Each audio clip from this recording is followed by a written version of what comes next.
Ladies and gentlemen, happy Mother's Day to everybody watching. Rolling Stone, Trump signals the return of Michael Flynn. If he wins, Newsweek, Trump vows to bring Michael Flynn back. And you at MSNBC, Trump wants to bring back Jeffrey Clark, Michael Flynn.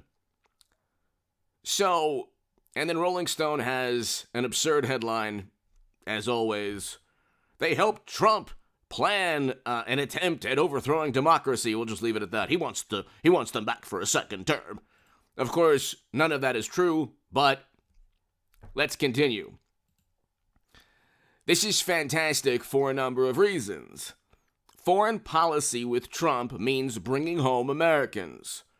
Very simple.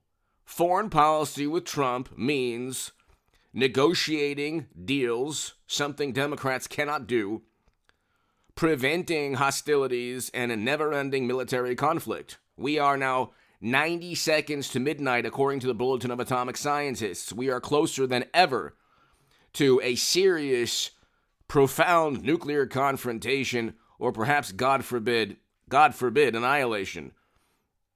But as long as Trump isn't tweeting or planning to devour democracy in our republic, then I guess everything's okay. Okay? Media has failed miserably. Every time they try to go up against Trump, they fail miserably, and the Democratic Party, unfortunately, fails in terms of the economy. We're not only heading towards a recession, I think a devastating stock market crash, and I've been saying that since 2021. And I told everyone, and I predicted 2022 would be a devastating year in the market. It was one of the worst stock market performances since the Great Depression. There are going to be more bank runs, and you just can't shut down economic activity, which was a choice of Democratic governors. That was not a policy of Trump, nor was it something they had to do. There was a political calculus there. But anyway, Michael Flynn, I wrote in the Federalist that he should be pardoned. Thank goodness he was. And he did nothing wrong. Literally nothing wrong. He was set up and framed. You had a couple of top FBI, Federal Bureau of Investigation officials who essentially set up Michael Flynn. They already, so the Washington Post reported before he was even, before he entered the Trump administration, or he had already entered the Trump administration, that his call with the ambassador of a country that Hunter and Bill and Hillary have a whole lot of ties to, far more than Trump. His call with that ambassador, I think Hillary Clinton will very likely be the 24 nominee for the Democratic Party. I don't know. I just can't see mashed potato brains doing it again. I think he'll step aside or resign. Some impeachment, obviously, not removal, but I just don't see it. But anyway, you look at Michael Flynn, it was all about foreign policy. I stated very early on in the history of this YouTube channel, I said, when former President Trump did not stand by Michael Flynn, that's when he was on the defensive for 4 years. He would not have had to deal with the Mueller probe. He would not have had to deal with the full weight of Crossfire Hurricane if he had stuck with Michael Flynn. Because Michael Flynn did nothing wrong. He was not consulting for another country. He was not consulting for another country. He did not do anything wrong with the ambassador. He had every right to talk about U.S. foreign policy as the incoming national security advisor. They criminalized. You had people like, what's his name? He was forced to resign. The former SNL, comedian, senator. Why can I?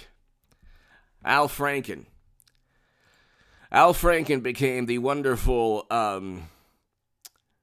Joseph McCarthy era 2016 Democrat. These people recreated the McCarthy era and the Cold War and the Red Scare because they were mortified after having been pretty much annihilated by Trump politically. So then they very conveniently had intel officials who, unfortunately, we need a strong intel agency. We need strong intel agencies, but they're wrong on almost everything. Almost every major call, Bay of Pigs, Gulf of Tonkin, WMD, Facebook ads. I mean, what have they been right about in terms of a major call? And when they're wrong, the lives of Americans and the lives of people around the world take a turn for the worse. And so when they're wrong, we have never-ending military conflict, which is why Michael Flynn, Donald Trump, and JFK and RFK Jr. It's good to have an intel community. You don't have to worship them, nor do you have to listen to them.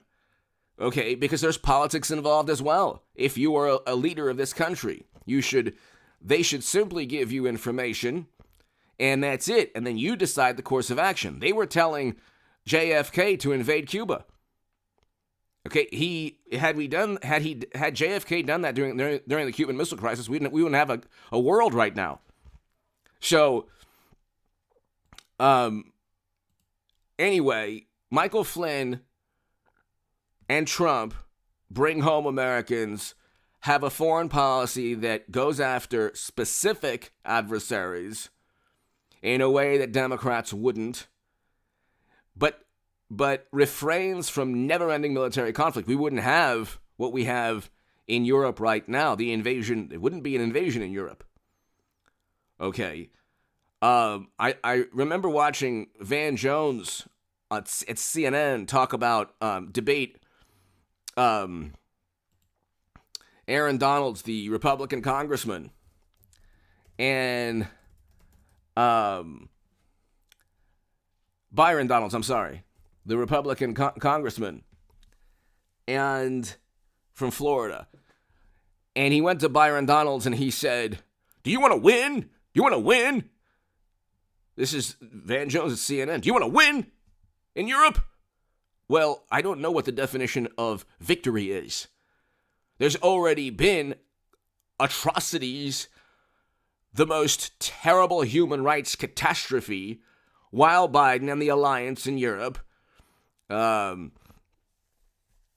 all the wonderful people with the icons, the country icons on Twitter.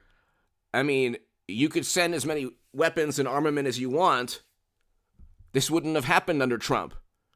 Yeah, it's okay to give a certain foreign policy victory to your adversary to prevent never-ending military conflict. But they've recreated the Cold War, and Trump and Michael Flynn were against that. They're against never-ending counterinsurgency conflicts, and Michael Flynn saw the counterinsurgency conflicts firsthand as a lieutenant general. So that's what it was about. They went after Trump. The reason they despise Trump is foreign policy. That's one of the main reasons. And he doesn't kowtow, worship, give his heart and soul and mind to anyone other than the country, Trump. Trump puts, like the phrase, the country first. Democrats, in a bizarre manner, think they're putting the country first by placating and kowtowing to every organization on the planet at the expense of just basic logic and reason. So if you have certain organizations and other countries saying, "Oh, we have to shut down the U.S. economy," they were more than happy to do so. That hurt Trump, and it was the most counterproductive thing he could ever have done. But Trump should have stood by Michael Flynn. He has a chance to really redeem himself and rectify what should have been Flynn presiding over foreign policy. Michael Flynn did literally nothing wrong, aside from allegedly lie to a bureau agent who was after him. So, okay. And they leveled the U.S. government against him, just like they did with Trump. Had Trump stood up and said, "No, Flynn's not going anywhere," then they would have had to show their cards, just like in poker. Okay, they didn't have a very good hand. They really didn't. But Trump wasn't able to call their bluff. And that's what the problem was. And, if you bluff, well, then you know what? You've deceived the other players, and you really don't have a good hand. They never really had a good hand. But once they got Michael Flynn out of the way, they could then torment Trump for 4 years. Give me your thoughts below. This is an amazing, amazing revelation. Styx Exenhammer has a fantastic segment on Trump becoming second-term president, victorious in 24. Subscribe to his channel. He's awesome. Great analysis on Trump winning again in 24. Give me your thoughts below. Hit subscribe to this channel. We got 2016. It's really interesting when Chris Christie and others say, oh, he's a loser. If he's a loser, Hillary Clinton, I mean, what? She tried twice. He's 1 for 2, Trump. Okay. Trump defeated Clinton, lost to Biden, and now he's on his way to victory again. Give me your thoughts below. Hit subscribe to the channel right now.